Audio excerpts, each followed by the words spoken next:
একটি ছোট্ট শহর ছিল উপত্যকার কোলে, যেখানে সূর্য একটু ধীরে ওঠে আর একটু বেশি সময় ধরে অস্ত যায়। সেই শহরেই থাকতো এলি নামের এক ছেলে, যার চোখে ছিল হাজারটা প্রশ্ন আর এক বিশাল হৃদয়, যা তার 10 বছরের শরীরের তুলনায় অনেক বড়। এলিকে বড় করেছেন তার দাদু, মিস্টার থমাস রেন, অবসরপ্রাপ্ত একজন শিক্ষক, যিনি সারা জীবন সত্য আর জ্ঞানের প্রতি অবিচল ছিলেন। এলির বাবা মা মারা গিয়েছিলেন এক সড়ক দুর্ঘটনায়, যখন এলি ছিল মাত্র 3 বছরের।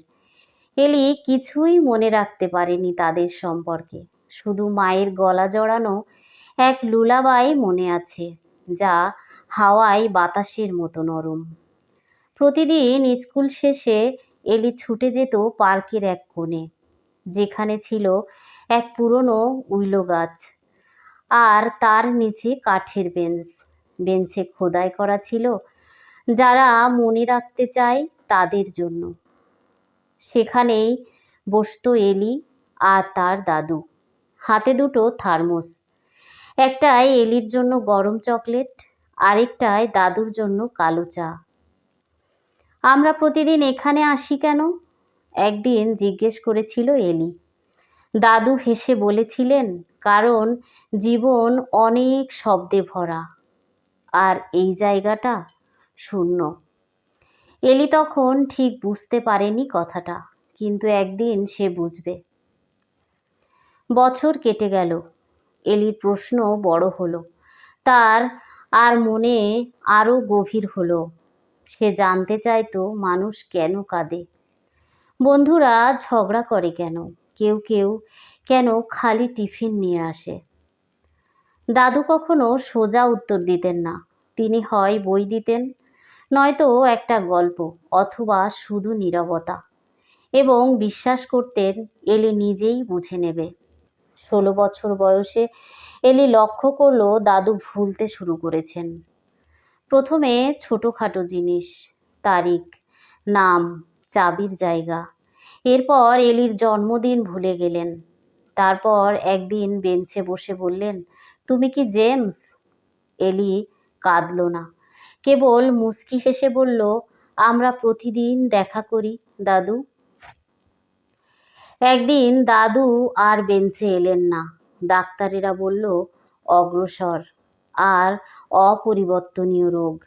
এলি তখনও আসতো বেঞ্চে, আনতো দুটো থার্মোস, বই পড়ে শোনাতো, মাঝে মাঝে গান গাইতো, সেই ভুলে যাওয়া লুলাবাই, যেন বাতাসে ভেসে যায়। যেদিন দাদু মারা গেলেন, এলি কাঁদল না, কিছুই বলল না, কেবল দাঁড়িয়ে থাকলো উইলো গাছের নিচে, হাতে একটি ছেঁড়া কবিতার বই। সেই শীতে ঝড় এসে বেঞ্চটা ভেঙে দেয়, শহরের লোকেরা সেটি সরানোর সিদ্ধান্ত নেয়। এলি অনুরোধ করলো, দয়া করে কয়েকটা দিন। সে নিজ হাতে বেঞ্চটি মেরামত করলো, কাঠ ঘষলো, ফাঁক বুঝলো, নতুন করে খোদাই করলো। যারা মনে রাখে আর যাদের মনে রাখা হয় তাদের জন্য। বছর পেরিয়ে গেল, এলি এখন একজন শিক্ষক। সে সাধারণ শিক্ষক নয়, সে কবিতা পড়ে আলো নিভিয়ে, গাণিতিক সমস্যার সমাধান করে পাই বানিয়ে, আর শিক্ষার্থীদের কান্নাকে সম্মান করে। প্রতি বসন্তে সে ছাত্রছাত্রীদের নিয়ে যায় সেই বেঞ্চে আর বলে তার দাদুর গল্প, যিনি প্রশ্ন ভালোবাসতেন। একদিন ছোট্ট রোদ জিজ্ঞেস করলো, মানুষ কি মারা গেলে একেবারে হারিয়ে যায়? এলি হাঁটু গেড়ে বলল, তবে যদি কেউ তাকে মনে রাখে তাহলে না। রোজ হেসে বলল, তাহলে আমি আপনাকে সব সময় মনে রাখব। সেই রাতে এলি বেঞ্চে একা বসেছিল, হাতে থার্মোস, হাওয়ায় ফিসফিস করে বলল, তারা তোমাকে মনে রাখে দাদু, প্রতিদিন। আর তখনই উইলো পাতার ফাঁক দিয়ে ভেসে এলো সেই পুরনো লুলাবাই।